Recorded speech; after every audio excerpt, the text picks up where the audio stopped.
한 자릿수로 떨어졌던 하루 신규 지역 발생 확진자가 다시 두 자릿수로 올라섰습니다.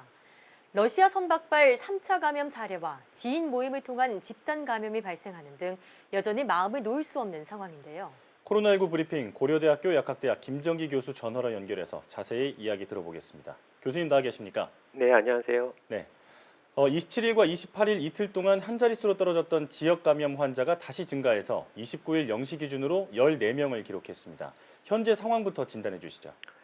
기본적으로 해외 유입 신규 확진자 같은 경우에는 이라크 근로자나 러시아 선박 확진자 등에 의해서 여전히 무시할 수 없는 수치를 나타내고 있습니다. 네.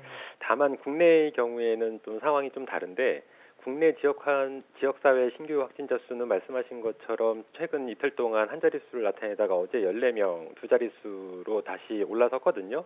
근데 이러한 등락은 앞으로도 계속 나타날 것이라고 생각을 하고 있습니다. 예. 근데 무엇보다 중요한 거는 이제 그러니까 또 등락보다는 전체적인 경향성과 이런 확진자가 방역망 내에서 발생하고 있는지 이런 것들을 종합적으로 검토를 해봐야 되는데 종합적으로 봤을 때는 과거보다는 확실히 안정세를 보이고 있습니다. 근데 하지만 해외 사례에서도 볼 수 있는 것처럼 감염력이 높은 코로나19의 어떤 바이러스 특성상 언제든지 조건만 맞으면 큰 폭으로 증가할 가능성이 있거든요. 예. 그래서 코로나19가 종식될 때까지는 여전히 철저한 방역을 유지할 필요가 있다. 특히나 다가오는 여름 휴가철에 코로나19가 재확산하지 않도록 대비를 해야 된다 이렇게 생각을 하고 있습니다. 예. 현재는 안정세를 보이고 있긴 하지만 언제든 큰 폭으로 증가할 수 있다 말씀하셨는데요. 서울 송파구 지인 모임과 관련해서 확진자가 나오는 등 소규모 모임을 통한 집단 감염이 끊이질 않고 있습니다. 그 원인과 함께 이러한 소규모 감염을 막기 위한 대책을 제시해 주신다면요? 백신이나 치료제가 없는 상황에서 코로나19 감염을 차단할 수 있는 가장 효과적인 방법이 잘 아시는 것처럼 마스크 착용인데요. 예. 이 소규모 지인이라든가 아니면 소규모 모임에서는 마스크를 벗는 상황이 자주 발생을 하게 됩니다. 예. 그리고 어떤 차를 마신다든가 아니면 음식물을 섭취한다든가 이런 상황들 때문에 마스크를 벗게 되는 상황이 발생을 하게 되는데 이런 것 때문에 실제로 소규모나 어떤 지인 모임에서 집단 감염이 산발적으로 발생을 하고 있는 거고요. 네. 그래서 이거에 대한 어떤 대비책 같은 경우에는 가장 기본적으로 만약에 내가 어떤 의심 증상이 있을 때는 가급적 다른 사람들을 만나지 말아야 하고요. 예. 그리고 가급적이면 어떤 친구들이나 지인들을 만나서 음식을 먹는 행위 같은 거는 당분간 자제를 하는 게 낫겠다. 왜냐하면 마스크를 쓰고 음식물을 섭취할 수가 없기 때문에 예. 마스크를 벗을 수밖에 없거든요. 그래서 이런 것들은 가급적 당분간은 피하시는 게 상책이 아닐까 이렇게 생각을 하고 있습니다. 예. 역시 거리 두기가 가장 중요하다는 생각이 듭니다. 그런가 하면 제2의 대구가 되지 않을까 우려했던 광주 지역에서 최근 확진자가 거의 나오지 않고 있습니다.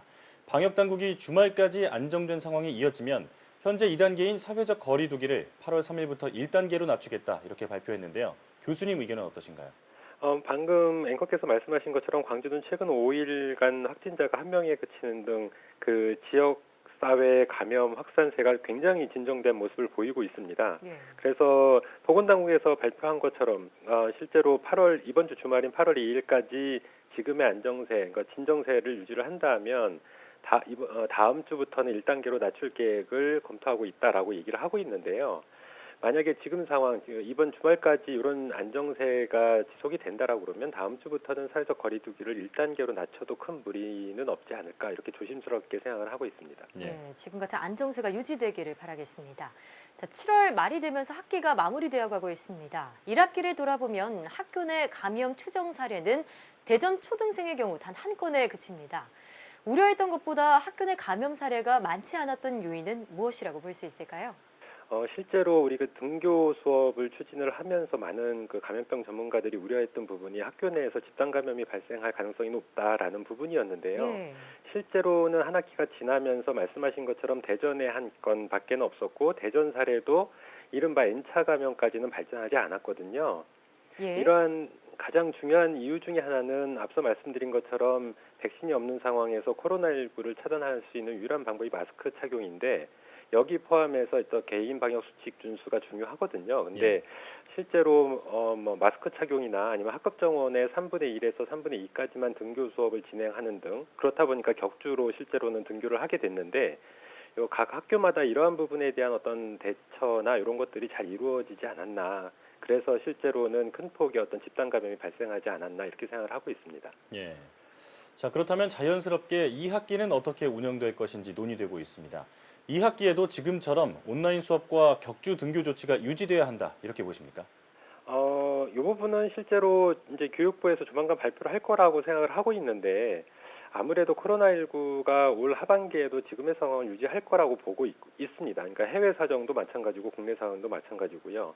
그렇다 보니까 2학기 때에도 1학기와 유사한 수준으로 학교 내 방역 조치를 시행해야 하지 않을까 이렇게 생각을 하고 있고 조만간 발표될 교육부 방침도 대동소이하지 않을까 이렇게 생각을 하고 있습니다. 예. 근데 일부에서는 기본적으로 학급 적응 100%가 매일 등교하는 전면적인 등교 수업 얘기도 나오고는 있습니다만 이런 전면적인 100% 등교 수업은 지금까지 앞서 말씀드린 것처럼 발생하지 않았던 학교 내 감염이 발생할 가능성이 굉장히 높습니다. 그래서 굉장히 신중해야 될 필요는 있고요. 다만 수도권이나 광주 지역에서 지금 시행하고 있는 것처럼 등교 인원의 3분의 1 조치 같은 경우에는 2학기 때는 상황을 좀 지켜봐야 되겠지만 크게 이제 다른 지자체처럼 완화되지 않을까 이런 생각은 가지고 있습니다. 예. 네, 학교 내 방역 고삐를 앞으로도 늦추지 말아야겠습니다. 이제 학생들은 방학을, 직장인들은 여름 휴가를 앞두고 있는데요. 이 기간에 감염을 막기 위해서 어떻게 해야 할까요?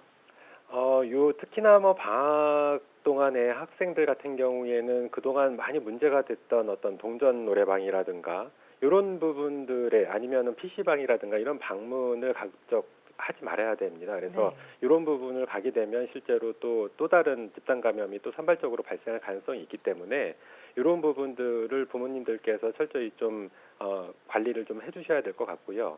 여름철 휴가 문제 같은 경우에는 코로나19가 현재 진행형이다 보니까 그리고 현재 우려하고 있는 가장 어떤 변수 중에 하나가 여름철 휴가철이거든요. 예. 그렇다 보니까 아무래도 여름 휴가철 기간에는 지금 우리가 해왔던 대로 마스크 착용을 포함한 개인 방역 준수가 필요할 것 같고 가급적이면 이번 여름 같은 경우에는 휴가를 집에서 또는 사회적 거리가 충분히 가능한 어떤 한적한 곳에서 보내시는 게 바람직하지 않을까 이렇게 생각하고 있습니다. 예.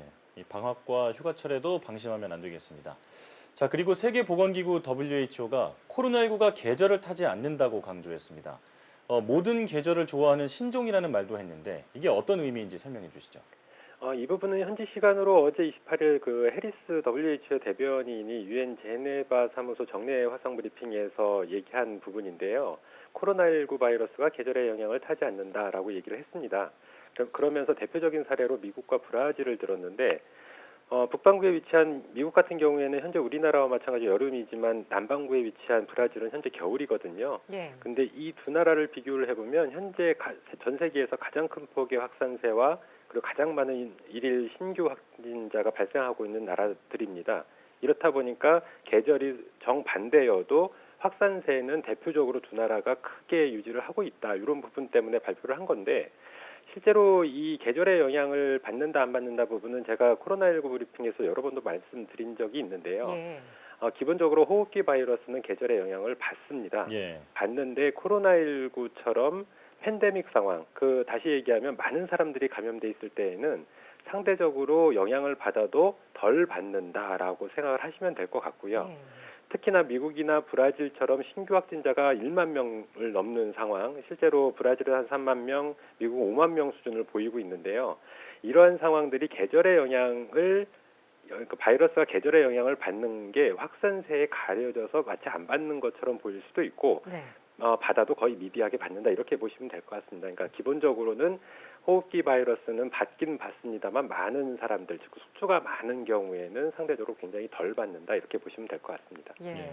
계절보다 더 위험한 것은 확진자와의 밀접 접촉이다 이런 생각이 듭니다. 언제 어디서든 사회적 거리 두기와 손 씻기 또 마스크 착용을 철저히 해야겠습니다.